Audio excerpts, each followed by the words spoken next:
Hey guys, it's Patty here, and today I want to share with you one of my favorite recipes. It's a roast chicken dinner with vegetables, and I'm going to show you how I make my favorite dish and how you can actually turn this into a whole bunch of different variations as well. So the first thing that we have here is a free-range chicken. I always try to get free range if you don't have access to free range, and the best you can get is organic. That's better than conventional. Do not get conventional chicken, but try to get free range if you can.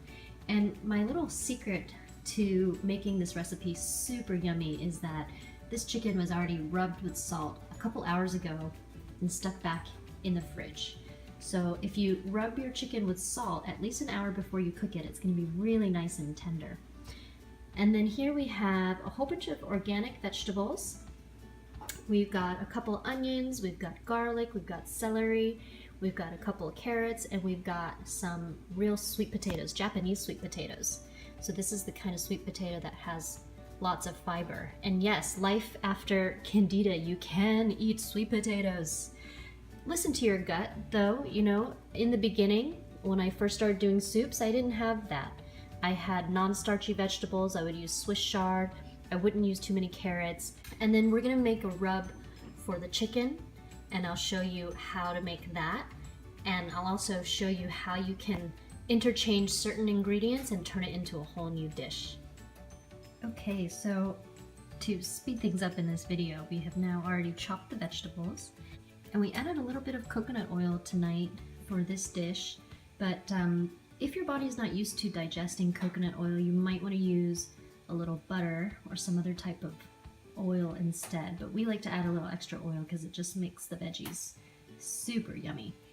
And then next we'll make the rub for the chicken. So the two main ingredients that I always have for the rub for the chicken is some kind of organic mustard and a little bit of oil. And here I'm using olive oil. Some people really don't like to cook with olive oil at all because it does get damaged in high heat, but I'm gonna use a little bit of olive oil in my rub. Sometimes we use coconut oil too. Sometimes you can use sesame oil, for example. So what I like to do is about 2 tablespoons of mustard, 2 tablespoons of your oil or fat, and then you can season it any way you want. And this is where you can get creative, which is these two things kind of make the great yummy base. And then you can use Italian herbs, you can use herbs de Provence, you can use turmeric, curry, Southwest seasoning, whatever you want, and your dish turns into a different dish every day, every time you make it. All right, so we have now mixed a few different ingredients together, the mustard, the oil. So I'm going to use a silicone brush here and just rub this whole chicken with it. Make sure that your oven has been preheating at 450 degrees. That's what I like to do it at when I do a whole chicken. If I make this with just chicken thighs, I might do 425 instead, and a little bit shorter cooking time. All right, so the bird is fully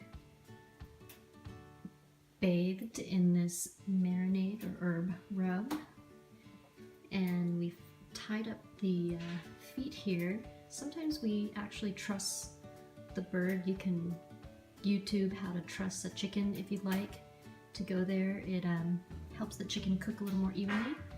So we're gonna pop it in the oven, and I'll show it to you guys after we've pulled it out the first time to flip the chicken.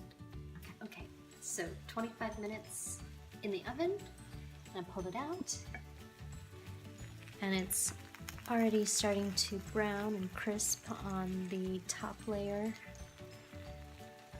I'm gonna put it in for another 25 minutes after I flip it. I've got some tongs here and a little wooden spoon. I put the spoon into the chicken, and then I just flip it like that. And I also try to stir up the vegetables a little bit. So it's been another 25 minutes. This is what the chicken looks like. We're gonna flip it one more time and mix the vegetables one more time. And then we're gonna pop it back in the oven to crisp the top for another 10 minutes. And then it's perfect. And another 10 minutes in the oven. I'm going to check the juices. So the juices are a little bit pink, so I'm gonna put it back in for another probably less than 10 minutes. So that's how you would tell. Maybe even 5 minutes, and pull it out and try it again. But it's almost done. I can already tell it's almost done. So you will learn all of this as you practice. So the chicken's out, it's good. What we're gonna do now is let it rest for like 5 minutes before I carve it. So here's the chicken, veggies. So here's my meal with leg and thigh, and this is definitely plenty of fat for a Candida Cleanser pill, or probably even two. So enjoy.